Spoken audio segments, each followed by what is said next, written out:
Hello everyone, and here we are again for our regular Wednesday live chamble, which I'm starting to really enjoy. Oh, I don't know what that is. That's quite nasty feedback. I think that might be Suzanne. Oh, yes, it was.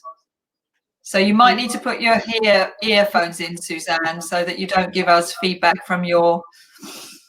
Yes, because I can hear myself talking, so you might need to grab some earphones. There you are. Suzanne's going to go off and grab some earphones so we don't get nasty feedback. That's the only problem with these things, because you can hear yourself talking in the background. So today we're talking all things checklist, and checklists are great. I love them. Santa loves a checklist. Are you on the naughty list or are you on the nice list? I saw that Edith and Julia put themselves on both lists. That's a bit greedy. Hi, Jane. How are you? Lots of people are joining us. So we've got Nick, Nadine, Fran. We've got Chris from Cranbrook, I think. Pfizer, hi. Julia, as I said, Edith. So just say hi in the sidebar and then we'll know that you're here. And Emma, hi. Hi, Emma. Yeah, I love it. I'm a list addict. So just going to, as I normally do, check to see whether we've gone live on Facebook at all, so that I can obviously answer questions on there. It's always a little bit delayed and we're never quite sure whether it works, but we'll see. We'll check again in a few minutes. So how are you doing, Suzanne? Gabrielle, hi, Gabrielle. So how are you doing, Suzanne? Have you found some headphones? So she's found some headphones, hopefully. Hi, Una. So yeah, as I say, today I'm talking to the lovely Suzan Aral from Aral, etc. And she'll be telling us about all the things she loves about a checklist shortly. So there we are. We've got some headphones in, and Rod. Hi, Rod. So hopefully we won't get feedback now from Suzanne's microphones, speakers, whatever they're called. I'm not very technical, as you will know. So studies have shown, this is the science bit, pay attention everyone, this is the science, that we perform much better as humans if we write everything down. Why could that be? Because I know that I really do. Hi, Oscar. I really do perform better if I write things down. So what makes the checklist such a great tool? Hi, Uta and Jonathan. Good boy, Jonathan. I just had a session with Jonathan before here, and one of the things that we decided on was that he was not going to work for the rest of the day, and he was going to join in with Crowdcast today because he's doing very well in lockdown, and I'm very, very proud of you, Jonathan. You're doing a great job. Keep doing it. So why are checklists so good? Well, science, as I said, prepare yourself, take a deep breath. I'm not very good at names, so we're going to try with this one. Bluma Zigarnik. I'm going to put this all in a blog post on the website, so you'll be able to read it later and decide how you think that's pronounced. But he was the first person to notice the brain's obsession with dealing with pressing tasks. And he noticed that, we've got the feedback again, Suzanne. Well, she's had to turn herself right. She might have to turn herself right down. I can't hear you, love. But so he noticed that we remember things better when we have a reminder that we need things to do. And he created this theory by observing waiters. I love that. I love that. If I'm going to do some research, I want to do it in a restaurant while I'm eating and drinking. That is the best time to do research, I think.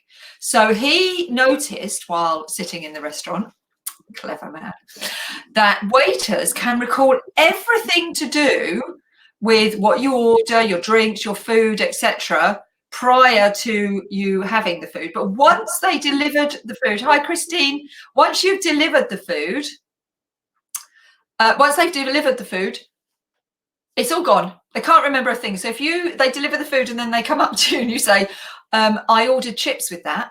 Not me, because I don't eat chips. Never. They'll go, did you? Can't remember. Sorry, delivered your food. You're all done. So he noticed in the study, so Suzanne's obviously left us temporarily. She left me on my own. So you can see a bit more of my room now. You can see my chair. And it is a bit chilly today. So I've got the fire on, look. So the fire's on as well. So I've had to move my office back down into the house because we've had Sky broadband go down in my office. So you're getting to see my temporary office. Suzanne's just working on dealing with the feedback. So as I say, Blumazanganik, do apologize to every Russian who's watching because that's obviously a terrible pronunciation, was the one who found this observing waiters. So genius. When I do my PhD, which we talked about last week, and I've been talking to the lovely Nicole this week about it, and I am going to submit. Nikki Griffiths, you should be able to see me on the screen. I'm not sure why you can't see me. Maybe you need to enable something. If you go down into the bottom left corner, you should be able to find the setup. And I'm just seeing if we're live on Facebook so I can tell you to go there as well. We have been struggling with the old live on Facebook though, so Crowdcast are definitely having a problem with the old live on Facebook thing. All clear this end. Thank you, Emma. Yeah. I can't see it on Facebook at the moment, but that doesn't mean it's not happening. It could be happening, but I can't see it. So, as I say, lists are great. But another scientist, David Allen, also said that scribbled notes don't work. So it's no good having a bit of a rubbish list. But, you know, Post-it notes, they're not quite as good. So it's no good writing on the back of your hand, bank or mum or some innate instruction to yourself. You do actually have to produce a nice, fully formed list. So, because otherwise you can't prioritize and there's not enough detail, and so you don't get the satisfaction of crossing things off. So the lists are really good because it means that your brain prioritizes those actions, but you have to write a proper fully fledged list. And it's a bit like the journal we were talking about last week. So Mandy Purdy, if you're watching, look, I still use this book, and I've got another one as well that I got from Mandy as well, and I use that one as well, and I write all my lists in there. You try Nikki, try Chrome, Nikki, if you can't see us still. That might be the issue. So you have to write a proper list. But the next major downfall that you need to be aware of with a list is you mustn't chunk it up too big. So you mustn't say, write a novel. I've done that one. I've made that error. Because it's too much. It's too much. You can't eat the elephant in one go. You can't create a novel. You need to chunk down. Oh, she's back. Hello, you're back. We're just talking about writing a novel. No, not really. We're talking about lists and the importance of not chunking your list up too much. So it's really important to write a list because it helps your brain prioritize. It's really important to put enough detail, not just right on the back of your hand, bang, or shove it on a Post-it note. Oh, I'm still feeding back, honey, quite badly in your office. So you need to turn the speakers off. Oh, she's gone again. She'll be dipping in and out. Hi, Molly. Dipping in and out all the time. And it's really important not to chunk up too much. So, for instance, the write a novel, it would be write an outline, have a plan, do some research, write the first chapter, get someone to review it, spell check it, write another chapter, send that to some. You know, you see what I mean? You have to like chunk down, really. You have to make it into little bits of information at a time. Why do lists work? Why? Why do you think lists work? If I had Suzanne here, I'd ask her that question, but she's gone. She's left me all alone. So I have to give you the answer myself. The answer is dopamine. And I think we talk a lot about brain chemicals. We were talking about brain chemicals last week when when we were talking about or it might be in the week before, when we were talking about the amygdala and why we're all in this, we're all in the same storm, but in different boats or in the storm, and why some of us are fighting, some of us are flying, some of us are freezing, and that's all to do with the chemicals in your body. And this is the same thing with lists, because we are chemically reactive as humans. So dopamine is the chemical messenger that your body makes and your nervous system uses to send messages between nerves. And motivation is essential. So when we're motivated, we're winning. We're winning. But when we're not motivated, we tend to fail. And the list provides the motivation. It provides the start point to get us going, to get us out of our seats and to get us doing. So it's a doing tool. It gets us doing something.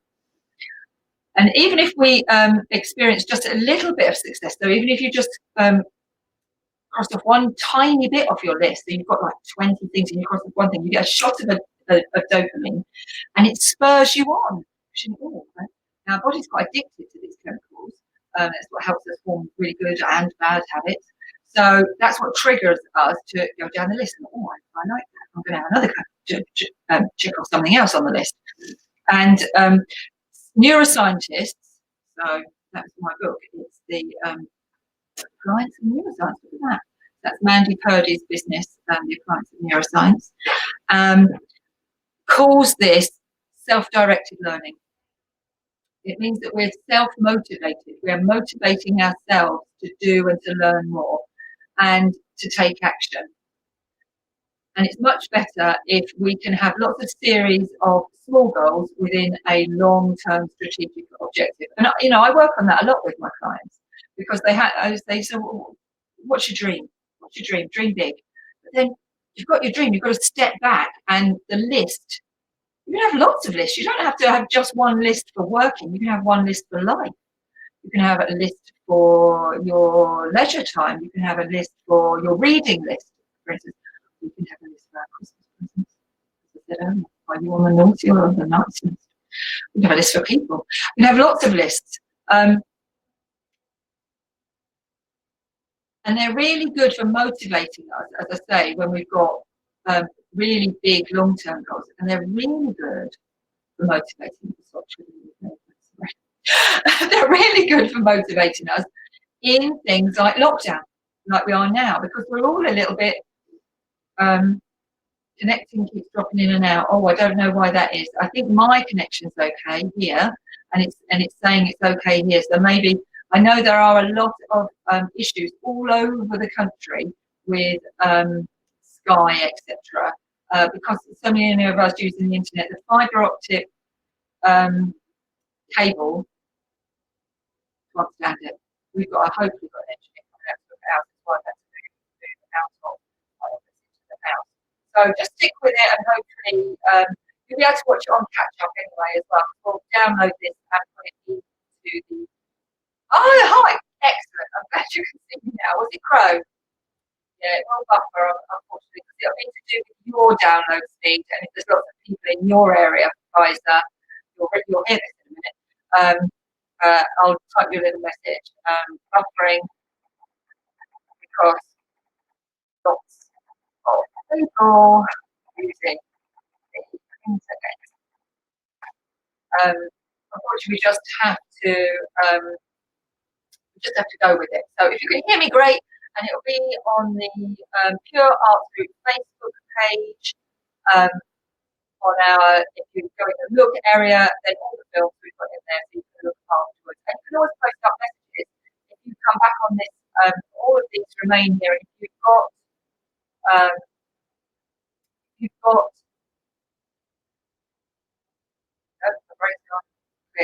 up messages here, and if you've got anything you want to ask us, you can put them in. There's a little section down the bottom called Ask a Question. Sorry, my brain's trying to multitask from lists to answering about the role of fancy to asking questions. So if you've got questions, have a look on the bottom row, and it says Ask a Question. Do put them in there for us, and we'll answer them at the end. Hopefully, Suzanne will come back and join because she is the queen of the list. So, what we can do to really enhance this effect of getting the dopamine here, as I say, from checking things off, is we can gamify lists. Top tip. Starting meetings on the app doesn't help apparently. Okay. I'll unfortunately we've set them up and at 1 o'clock, and I think people now know. So I don't want to be a devil. So yes, try and stick to the program while still answering all the questions. So gamify your list. This is a really good one, and this is a real game changer because if you reward yourself every time you tick something off the list that don't more intense. What I've been doing is I've not been writing during lockdown, I've not been writing really long lists. So a lot of people are saying this sounds okay, and then other people are saying this sounds bad. As I say, I think it's just because we're in a period of time now where there's lots of people on the internet and the broadband width is being put under pressure. And my broadband is showing very good, but you know, we're all vulnerable to this. I don't know. Sorry, Polo. Sorry. I'll just write sorry. She can't hear me clearly.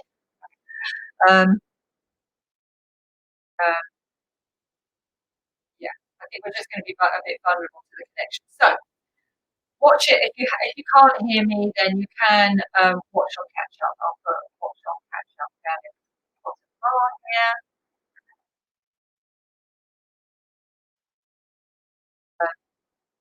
So that it might be clearer to watch me on catch up today. It might be that the connections just today, because it's raining, isn't it? The weather's not so good either. Maybe the connections are really bad today. We haven't had any problems with sound or too much buffering up till now, but clearly today is a bad one. So I will just carry on and ask you questions, and hopefully Suzanne will appear back on screen in a minute and she can tell us all about the checklist, because she's got some amazing checklists that she uses. And she's done some teaching with my students I work with on Golden Arts Board at Eastbourne College. And she's back. She's back, so hopefully she might appear back on screen in a minute and we'll see her. So as I say, just to finalise she's back. So just to finalise. Okay now. That's better. Yeah. So to finalise, it's really good to gamify your list, which means that you give yourself rewards every time. I like this one. I like this bit. So I like the Russian man because he does his research in restaurants. I'm going to take that one into my PhD, looking for all opportunities to do research in restaurants. And B is give yourself a reward every time you check something off your list. Now, you're going to have to be careful with that one, because if you make one item a really big reward, you're probably not going to get very far with your list. You're probably going to have a list that carries on for a while. So what I tend to do with my working list is I put 3 things on the list, and I have to check off 3 things before I'm allowed to add any more onto the list. So for instance, yesterday I had 3 tasks to do, and every time I checked one off, I could add something on the bottom. So it really motivated me, because all the information in my head was quite distracting and I kept losing track of what I was doing. So it motivated me to speed up, because so my gamification was simply giving myself permission to write something else on the bottom of the list. So my list never becomes overwhelming because it's only ever 3 things. But I'm incentivizing myself, I'm gamifying it by saying, like, once you've crossed one off, you can put another one on the bottom. So it's kind of an ever replenishing list. And then when I get to the end of the day, I see how many times I've replenished my list. And if it's an average day, I give myself a gin and tonic. Is that okay? And if it's a really good day, I might even reward myself with a bit of chocolate. One of the things I really love doing is walking. I love walking the dog. I'm probably not going to end up doing that today because it's absolutely pouring down outside. It has been really quite lovely, but it's pouring down now. So yeah, gamification. So write a list is good, because our brain understands that these are our priorities. Write it in sufficient detail so that your brain understands what it is you want to do. Don't chunk up too much, because if you chunk up too much and don't give enough detail, it's very difficult to cross things off. It takes too long and that becomes unmotivating. So chunk down and try and have a formula for your list. So as I say, a book or a checklist, we're going to come on to that. And checklists are good. Yeah, that you keep somewhere, because that's motivating as well, and gamify it. So make it into a game so it's fun and your brain goes, oh, I'm enjoying this and I want to do it more. And so that gives you the motivation, and the motivation is what triggers the dopamine and makes us feel happy and keeps us going. So it's a real chain reaction with lists. So lists are good. Now, I do appreciate that lists don't work for everyone. You know, it's a bit like lockdown, and as we were saying earlier, that, you know, we're all in the same storm. We've all seen this on the internet now, but we're all in different boats, and we must be kind and generous and considerate to other people, that some people are experiencing this lockdown period different to others.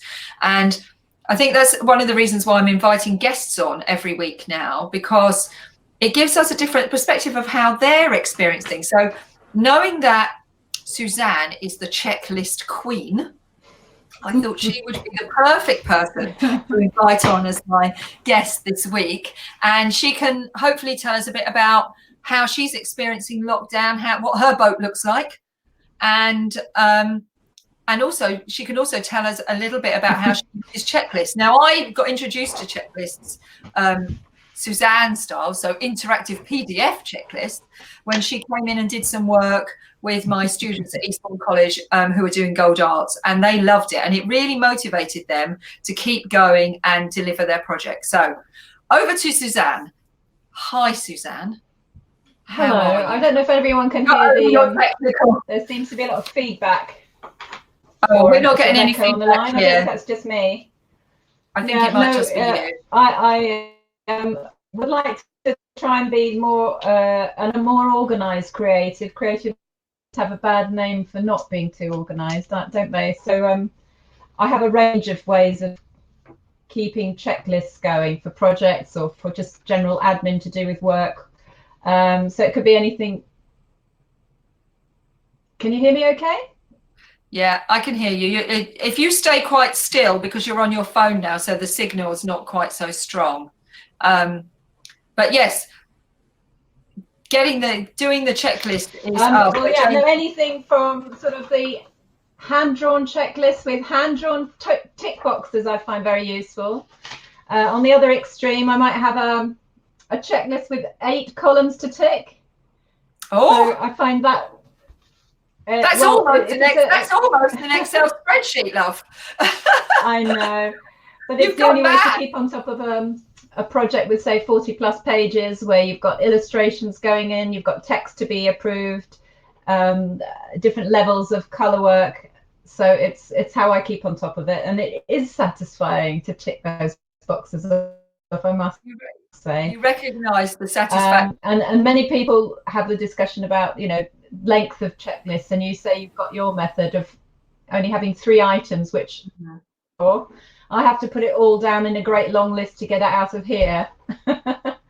You can do that. So sometimes I would do a brain. Yeah. Sometimes I would do a brain dump. So I do a brain dump in my book, but it's not a list. It's just a brain dump. So I brain dump it, and I strategically pick out the top 3 things and put those on my list. So a completely another page. They're my list. So I don't say I don't brain dump, because I think that can, if you don't do that, it can stop you sleeping sometimes, because there's so much busy mind syndrome can be a problem. But that's why I think it's good to jump. Then you can reorganize and call it a proper checklist, if you like. Yeah. And maybe separate checklists for different things. But like you say, it's good to get it down on brain dump and get it out of their head and stop it going around. You're already on the track to making it all more organized.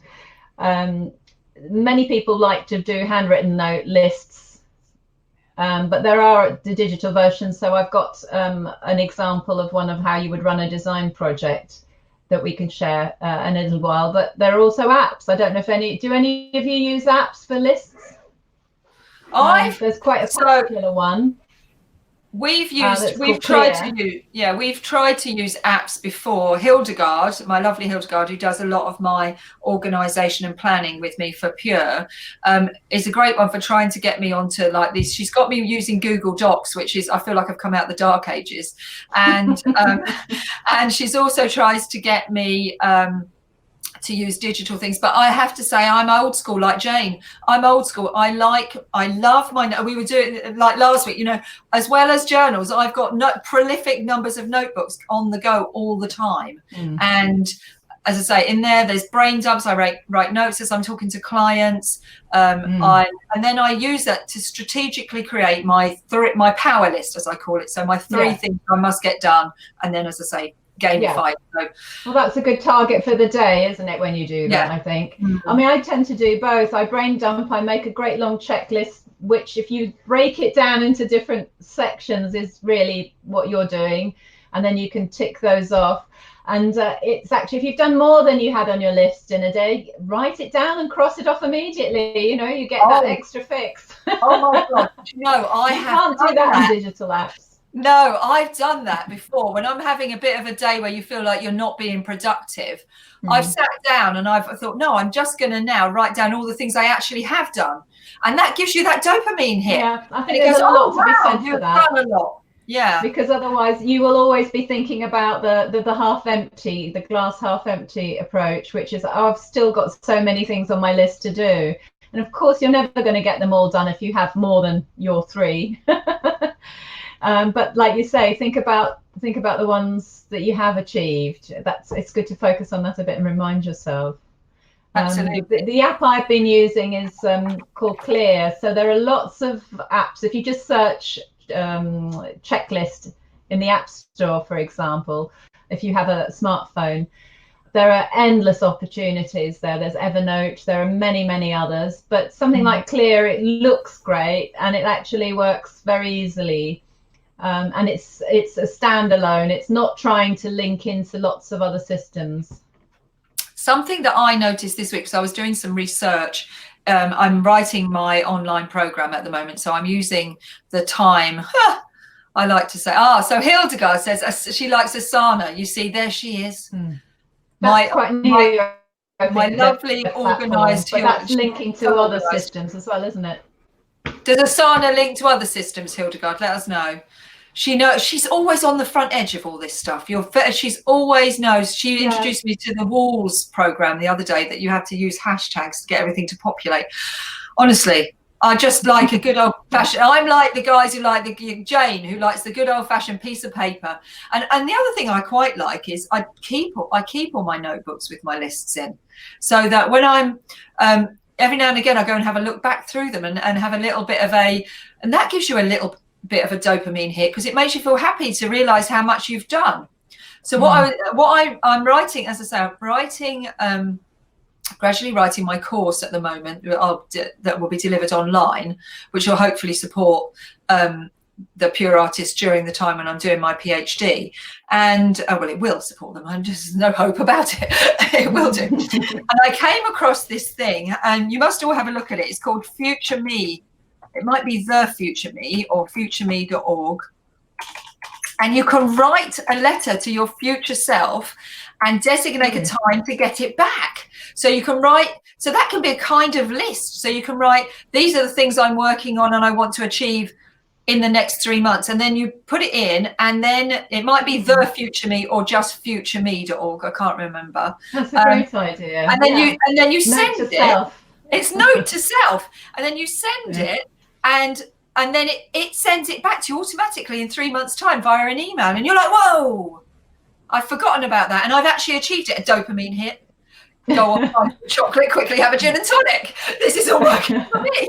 Yeah, make sure it's something achievable. Yeah, it's just, obviously, it's just another excuse to give myself a reward, you see. It's just another excuse to make myself feel happy.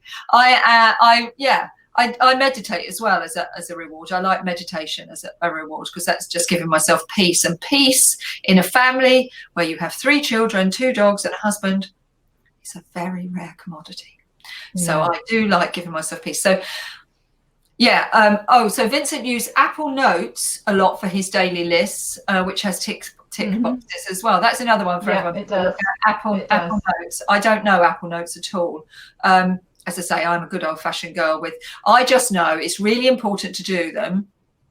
And so Pfizer uses Asana, and the buffering, unfortunately, the nature of lockdown causes buffering on the internet, because we're all on the internet, aren't we? It's the weather that affects it, I'm sure. Do you think it's the rain as well? So how is your boat looking, my love, in lockdown? How is it looking? How are things going? Say that again. How is your boat looking? What boat are you in lockdown? Are you in a busy boat? I'm working as much. Yes. I'm particularly busy, actually, which is great. And I know I'm lucky in that. I work a lot with the museum sector. And although currently I have a number of projects on that have been sort of planned long term and if the funding's in place, everyone I'm working with is wondering what's going to happen next, because all of the art sectors and all creatives depend on some kind of human interaction at some point in their project or in their museum or in their arts festival, and nobody really knows where that's going to go over the next year or so. So it's interesting to be busy but have some changes looming and not to know what they are. Yes, because I suppose you're doing a project that was pre-planned prior to lockdown, so that's giving you the nice time during lockdown to keep yourself busy, etc. Yeah, which is great, and I'm very lucky. Yeah, but you're obviously not being able to look for new work, which I think is, no, not in the way that I have been perhaps in the past. But then I'm speaking to a lot of people who are trying to reinvent themselves. So whether it's museums or artists or other companies, so museums are trying to change rapidly the resources I might have designed for them into something they can use online. So for example, I designed a family trail for the Royal Hospital Chelsea that takes people around the building, and the other one takes them around the garden. And so no one's going to be doing that for a while, and possibly longer than everywhere else, because their tour guides are the pensioners themselves, so they have to be very cautious about letting the public back in. But they want to take the element that works digitally, the drawing and the colouring in pages, and so I'm creating something they can put on their website or that they can put on social media to continue interacting with those families in the meantime. So everyone's trying to find little ways of doing that. And I've been trying to support museums who have found it particularly difficult to do that on their own. They don't have their own design department, so they're trying to put some resources together. So I've created some word templates, which are not the best way to design something that looks good, but it's something that people can handle at home while they haven't got access to anything else. So everyone's trying to find a new way through, really. And it's innovation, the same, Lesley. Yeah, it's innovation. I think I've just been asked the question, is Pure considering any online exhibitions? And actually, and that's the thing, quietly behind the scenes, we are working on quite a big project, and I can't reveal too much about that at the moment, but we will be launching it to Pure members. So if you're a member of Pure, you will be receiving information about this through a live broadcast on the 15th of May, and you'll be all invited into just a private Pure live broadcast on Crowdcast on the 15th of May, and where we will tell you all about the plan. I can't tell you any more now. You're just going to have to cope with that little teaser, but don't worry, us guys, we never sit quietly for long. We're very busy, and we like to we're creative, so we like to create. So no, we've been working on a concept, and we've been testing some things out, and we've been speaking to people. Crowdcast particularly have been incredibly supportive in some of the ideas and helping us to sanity check some of the ideas that I've had, because I am the ideas girl, and then it goes off to everyone else who goes, really? Are you sure? No, we can't do that, Lesley. That's ridiculous. And then I go, oh, okay. All right, well, let's just think about how we might be able to do it. And then we scale it back and we sanity check. And so I've had, last week I had a Zoom chat with a guy called Steve, who was introduced to me by the Crowdcast guys who run this platform. And I said to them, I've got some ideas. I just want to kind of sanity check. And they said, oh, you need to speak to Steve. And I was like, okay. So he Zoom chatted me. Turns out he's the man who produces the Super Bowl in America. I was like, oh, I'm only slightly intimidated. and he produces the Open. He was at a loose end and available. Yeah, it was just a loose end. He didn't, and he had the full green screen behind him and everything. And I'm like, Steve, now I'm really appreciating all of your, comments and everything, but I need to make it very clear. We're very poor creative people. There's no money in this. We are not the Super Bowl. And he was like, oh, no, it's fine. I'm just helping anyone I can. I just said to the Crowdcast guys that I'd be happy to help anyone who's, new to broadcasting. And I was like, what a lovely guy. How generous. So he's helped me sanity check and refine some ideas. And we're still working on a little bit of refinement. So I can't really tell you what it's going to look like yet because it's not quite nailed down. But it's going to be, I will tell you one thing, it's going to be called, oh, Suzanne's gone again. She's left me on my own again. It's going to be called Art 360. So look out on the website because very soon there'll be an announcement saying Art 360 coming soon. And then you will, as Pure members, obviously will be getting the first hint and opportunity to partake in that. So we'll give it out to the members first. They'll get the first opportunity and then we will put it out to everybody after that. But our members obviously will get the first opportunity. So yeah, exciting times. We've been working very hard behind the scenes to come up with a new and innovative idea that will deliver what artists need. I'm saying no more than that. My lips are sealed. Otherwise, I'll probably be killed by Hildegard and Louisa, and Molly will come and beat me over the head with it. She's not allowed. It's okay. I'm safe. No one's allowed to come near me. So I can say what I like. No, I won't, because we do need to got a few more refinements before we're prepared to put it out there. So Suzanne's coming back. And I think when Suzanne comes back, hopefully she'll share with us. You're back more than Arnie. I know. She dips in and out and in and out. Talking of an online art, and just to remind people, I'm doing an online exhibition on Facebook. Check it out if you haven't already done so. That's from Nick Rowland. So if you look up Nick Rowland on Facebook, you'll be able to see his online exhibition. And of course, the Artist Support Pledge is going great guns, and all of our artists are doing very well with that, the ones that wish to participate. What I must always say, and it refers to checklists as well as everything that we talk about every week, is that you must do it your own way. Don't feel pressured. Just because I do a checklist, it's not a competition. You don't have to do a checklist. It's just what works for me. Now, the science backs up the fact that checklists work and they're motivational and they give you this dopamine hit, but they're not for everyone. Some people, see things differently and experience life differently, and they're not for everyone. So life isn't a competition. We're all in this together, doing the best we can. And if you don't want to be busy over this time, don't feel pressurized to be busy. Do you how you want to do it. That's your responsibility to listen to everything and then make your own decisions. Suzanne is the queen of the checklist, and she's got some really great checklists that she's going to share with us. And in the blog post that I'm going to put up on Pure after this session, there'll be all about the science, so you'll be able to read it all if you couldn't hear it all properly, and practice the Russian names that I was really rubbish at. And I might need to let you in. Do I need to let you in, Suzanne? I might need to let you in. I'll see. Shall I? Oh no, she's back. I didn't need to let you in. You've flipped back in. Vincent thinks I'm really sorry. I don't know what's happening with the internet at the moment. You're like Arnie Schwarzenegger. She's gone and she's back. I'll be back. So I was just saying, it'd be really good. I'm going to include the checklist, the interactive PDF checklist that you use in the blog post. It'd be good if you show that on screen. Yeah, can you show us on screen what it looks like?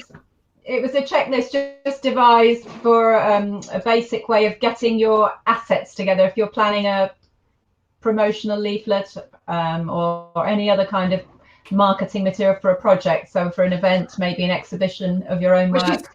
Which will be really helpful for creatives. It's a sort of catch-all, and it's a starting point. So let me see if I can share that with you. We managed it earlier, didn't we? When we were in the green room and we were drinking coffee. Everything's working at the moment, so here we go. Oh, there we go. There we go. See that? Yes, I can see it. Come up at your end? Yes, I can. Very simple, basic checklist, and the version that Lesley will post up later allows you to click on it, so you can actually use it digitally if you don't want to print it out. So it's just to make you think about what you might need if you're producing some kind of marketing campaign. So it might be across a number of items. So you might be planning an exhibition for when the lockdown's over, further down the line, or it might be something you're planning for online even, but it just focuses on what you might need. So title, is there a strapline or a descriptor if your title isn't stating the obvious? What visual or visuals would you be using? Will it be a photograph, an illustration, a graphic, or a combination of those? Other texts, do you need some other text or not? Date and time, if it's sensitive to that, again with location. Contact details, so that's sometimes something that people forget to put on there, a mobile or an email, or maybe you're going to just point people to your website, so it might just simply be the website that people need to visit. Social media accounts, you might want to flag up what social media you use. Are there tickets involved? So where would you be able to buy those tickets? What are the costs? What concessions you're offering, etc. Any kind of restrictions or regulations for an event, if it's a one-off or if it's an ongoing or a competition. Do you have a logo, or does your event have a logo? Do you have sponsors whose logos must appear somewhere? Never forget sponsor logos. And also never forget to credit your photographer or illustrator or designer somewhere. So yes, I hope you find that useful. We often forget to credit ourselves. Yeah, always. But, if you're using a photograph supplied by someone else, or someone else's photograph, ask permission in advance, because we Absolutely. Do, as artists, we do find that people will they'll just kind of screenshot, or they'll drag and drop an image off of an artist's website and use that to advertise their event. And that's not good practice. And I'm sure none of my creators would do that, but just in case there's anyone else watching, which yes, I'm sure there are. Something else to add to the list, actually, permissions. Yeah, you must get permission. Usage permission from the originator of the image is really important. And then they might have a particular way they want to be credited. I know when I'm writing for Aspect County, then all the images, I request them to be supplied, unless I supply them myself, obviously, but I request them to be supplied. And then I always say, please give me your credit information, how you want to be credited.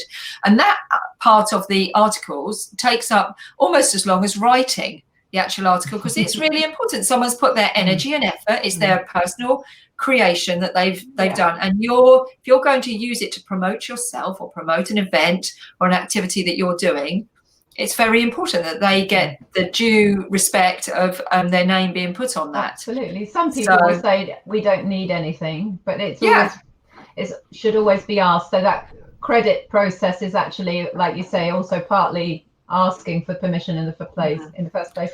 And the same with sponsor logos. If you do have an event where you've got some sponsorship going on, often the sponsor won't just want their logo, but there'll be some specific wording that needs to go with it. They'll want to say, we thank so-and-so, or Heritage Lottery have very specific phrasing that they need you to use, and it's usually critical, and people have had to reprint projects because they're so I learned this one in pretty much back in like 2009 when I did the first leaflet for the first Pure Art Fair. It wasn't called Pure Art Fair at that point, it was called Battle Contemporary Art Fair something or other. There was about 20 titles to it, and we created a leaflet, and it went to press, and a designer had created it for us, and we'd given them images and everything. And I was very green to all of this in the art world at that point, because I'd been working at Coca-Cola prior to, and everything was very managed. There was, the Coca-Cola logo had to be shown in a certain way with certain color, etc. So everything was very prescribed. So I hadn't really taken on board the nuances of how to use images, to be honest with you. And they produced this leaflet, and when I went to pick it up, I looked at it and I thought, those images don't look right. And I said, oh, can I just check that? And I was sitting in the printer's office, and I was watching, and I was watching what they were doing, and I said, can I just pull those images up on my screen? And I realized that they'd cropped the images without permission. And I said, oh my goodness, you've cropped artists' images, and so you've cropped artwork. Instinctively, I felt sick, and I thought, I'm sure you're not meant to do that.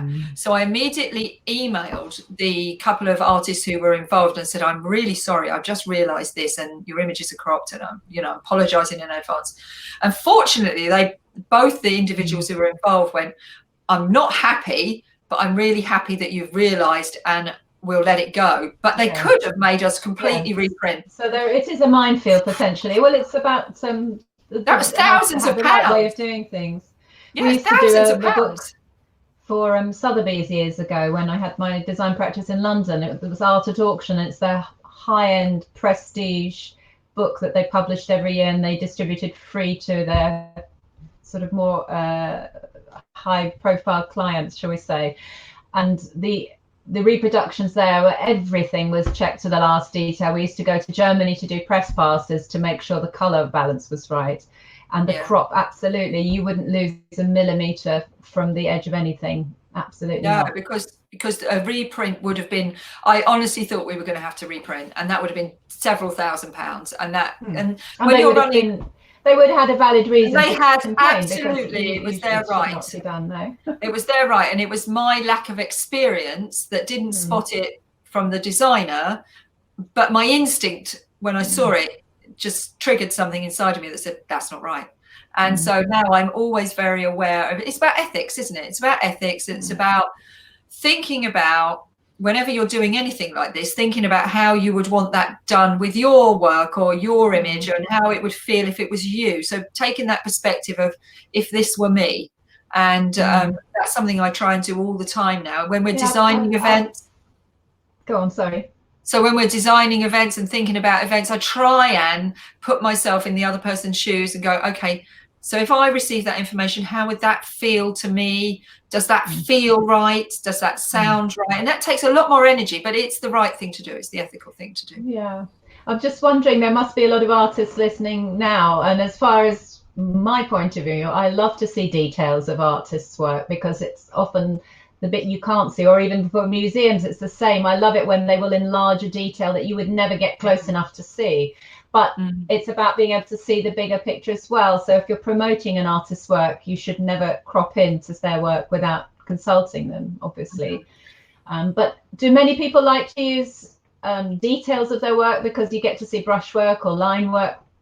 I think those do that, do you think? I think those that do have a practice that has a lot of texture involved like to show detail. And as you say correctly, that you show the bigger picture, and then you show smaller little vignettes of the details, so always alongside the whole work. So no, that's something that's that we try to do. With the Sotheby's book that we used to do, we would always show the full work and the full view of the back if it was an important canvas. But we would also, where we could, show a very close-up detail of the work, and it made it come to life, because you suddenly get to see that human touch if it's a painting or a little thing that you would never notice on a page otherwise.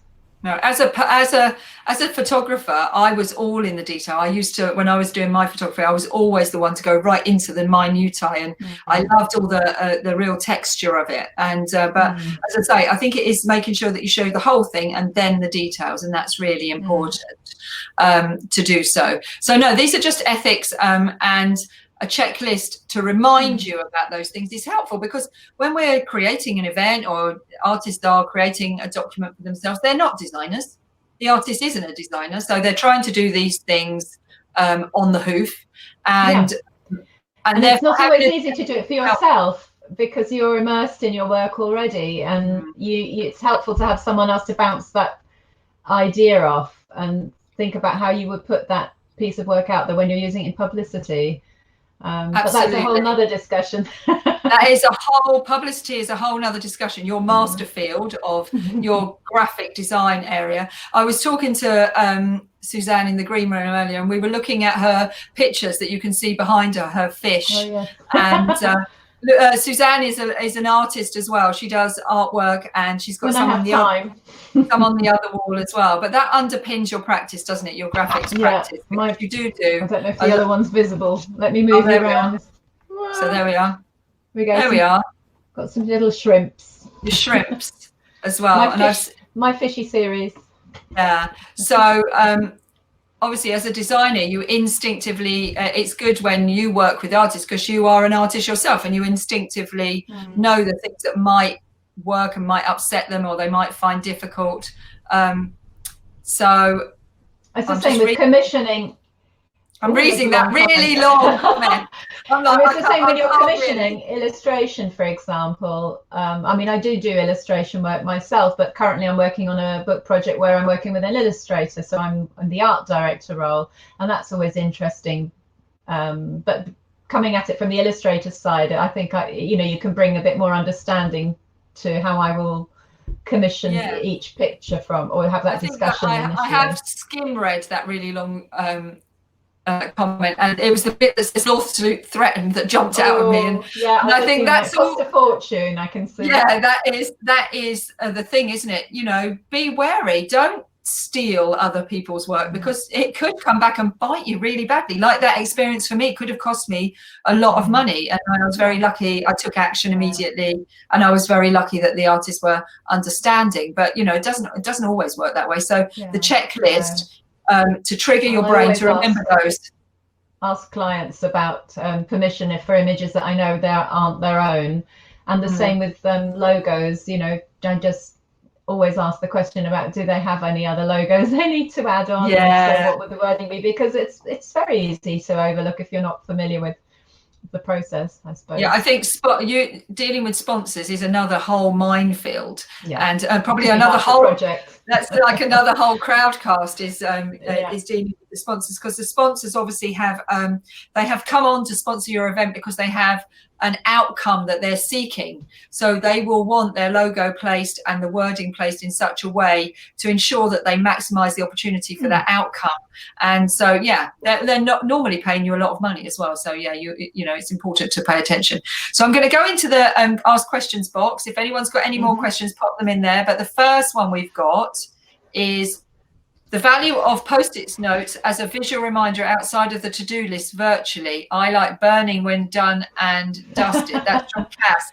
That is such a good idea. Post-it notes on the fridge or the bottom of the screen. I haven't got any at the moment personally. As I said earlier, post-it notes aren't a list, but they are a device. And post-it notes are a great device. And I love the idea about burning them. And I think Nadine has a great thing about burning. She writes something on the full moon and then burns it, and I'll invite her up on the screen in a minute. Watch out, Nadine, you're going to be invited up in a minute to talk about your burning process. So burning them is and a note by the kettle in the morning, that's another good one. So would you suggest making a list at the same time every day? Well, I don't, because mine's a rolling list. So I brain dump probably, it just depends how busy I am. I brain dump frequently, but I keep my list rolling, so it's an ongoing process. I will try and check it at the end of the day, so I know what I'm aiming for the next day, what's been, what I haven't completed that rolls over to the next day, for example. So I'm going to digital post-it notes are good, but you can't burn them. No, so you can't don't go burning anything digital, but I love the idea of burning. I've just invited Nadine up onto the screen to tell us about her burning. She's got a whole burning, I'm trying to think of the right word for it. It's ritual to do with the moon. So I'm sure she's going to arrive on the screen in a minute.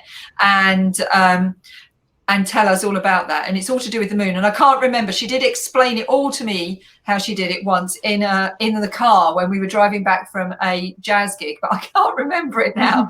So I sometimes hear here she is. Here she is. Hello.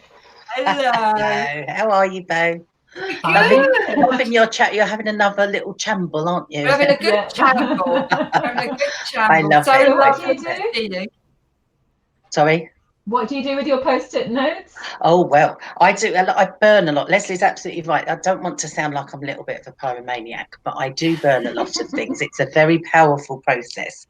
And yes, I do a new moon, full moon ritual.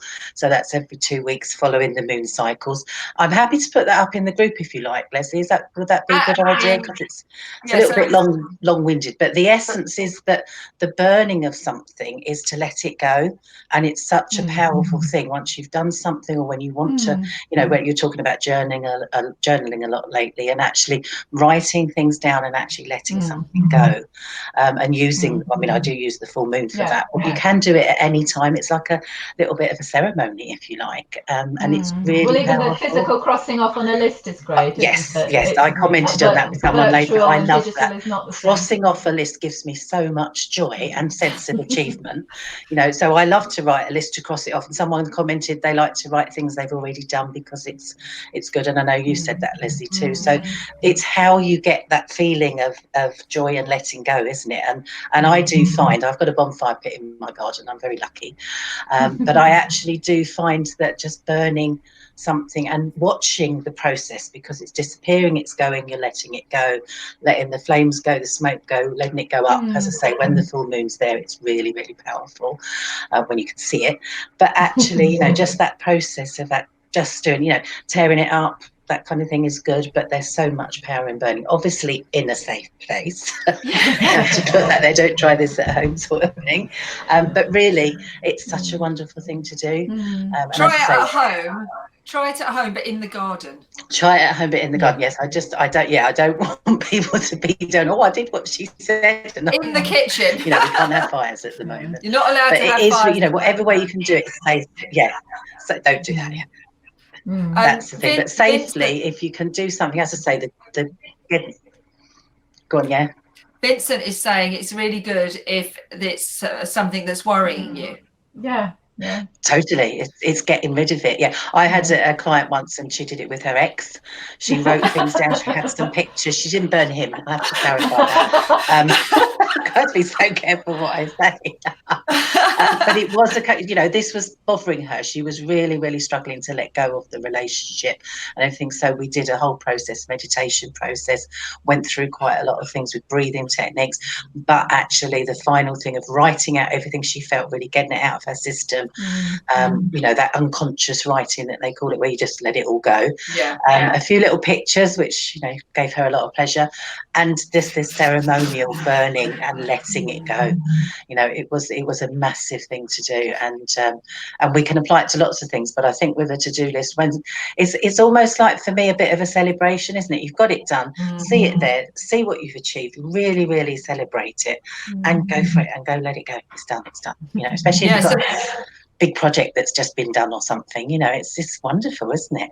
So that's kind of like the reward element, isn't it? The burning is part of the reward element. So whereas I go and have chocolate and a G&T.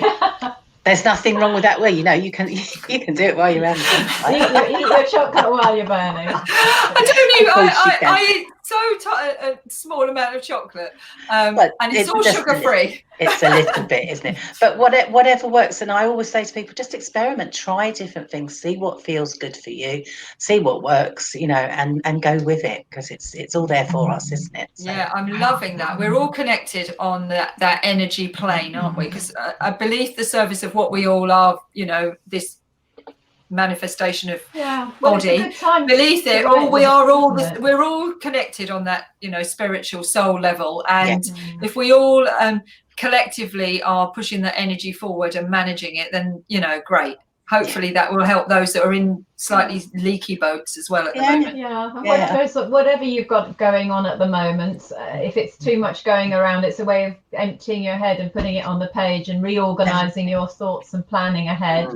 It doesn't have to be pressure, it's just getting it out of your head and putting it aside for you to deal with almost when you need to. It doesn't have to be an immediate checklist, I think. It's something that's interesting. You've acknowledged.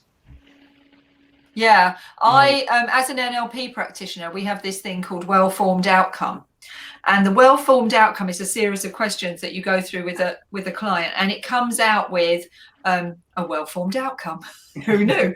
And at the end of it, it is a list effectively, and that helps you plan. And we've talked about the benefits of planning and having notebooks and journals, etc. But the well-formed outcome does support the whole checklist process and the reward process. What are you going to do? How are you going to be kind to yourself when you achieve these things? So yeah, if anyone is struggling and they want to do that well-formed outcome, a couple of people asked me after last week's session if they could do a session on well-formed outcome. Then just drop me, either put a message in here or drop me an email. I'll put my email in here. You can book in a session, and I find the well-formed outcome is great for helping people who just need a little bit of direction, especially at this time during lockdown. So I gave up lists a few years ago and decided to do what I remembered instead and ask for help from the invisible world. Yeah, and that's great, but we do know that the science does back up the benefits if you're a busy person, a very busy person, to have a list. And if you're suffering a bit from overwhelm, then it's definitely a good thing. And then I love this idea of the gamification turns into pyromaniac. Pyromaniation. Is that a word? Pyromaniation. We turned it from gamification into pyromaniation. It's a very long word. I'm never going to remember that one, and I'm not going to attempt to try and spell it. I'll try and write that down on the blog post. Pyromaniation. It's a very long word. It keeps going on and on. It's new. It's new. It was invented by Nadine. I get the blame, but I can't even say it. No, I think definitely let's take the pressure off rather than put the pressure on at the moment. That's the whole point. Totally. And you can just completely decide on how quickly you deal with whatever's on it. Someone's just posted about writing things on a piece of paper, and then all you have to remember is the piece of paper. Well, exactly. Yeah. So exactly. There's another write it on a piece of paper. I said while you were on one of your Arnie breaks, Suzanne, I said that we have to remember that we're all doing this. We're all doing the best we can, and that it's not a competition. Absolutely not. We should just do what we can do and what makes us feel happy and makes us feel safe during this time. It's not a competition. Life isn't a competition. There is plenty of everything for everyone. You don't need to go into competition with anyone. So if the list is not for you, don't do it. If the list is for you and you think it'll work and it'll help you feel more motivated and achieve what you want to achieve, great. And if burning it or having a gin and tonic works for you to gamify your list. Yes. Celebrate the achievements on your list, because your whole world will become that. It will become a major part of your bubble if you start to be happy and think that you will achieve it. It becomes so the more you do it. So thank you, ladies. Thank you. Another fabulous chat about lovely checklists. To e-meet everybody. I'll read the comments after I missed a lot of them while I was absent. Have a little read of the comments afterwards, Suzanne, and if you can answer any of the comments, then that's great. I will. These comments need a checklist. I think you're going to put it up. I'm going to put it up on the Pure Arts Group website as a blog post. Everything's there. It's quite a resourceful site, so if you need resources, then just go in and have a look, and if you need anything, then a lot of stuff is hidden in the members area, but at the moment, if people need particular things, they can just email us and we'll do our best to support them. And we'll see you the same time next week. I don't know who my guest is next week. I'll let you know. Haven't decided yet. And remember the 15th of May. Yeah. Say no more. Tease. I'm such a teaser. Okay, lovely to see you all. And this That Peter's here as well. Hi, Peter. Peter is he runs the New Art Gallery, and he is hopefully opening another New Art Gallery in Eastbourne after lockdown. So lovely to see you. And yeah, we'll see you here again same time next week, and this will now be downloaded and put on the website, so you'll be able to watch it in catch up. It's in the look area, it's on YouTube, and it will be on Facebook as well shortly. Obviously they still haven't managed to repair the streaming link, but that's out of my hands. I can't be responsible for that. So all right, thank you, lovely ladies. Thanks, Thank you. Suzanne, and thank you, Thanks, Nadine. Lesley. And Thank we'll you, see you all at the end of the broadcast now, and we'll see you all again next week. Okay. Bye. Bye. Bye.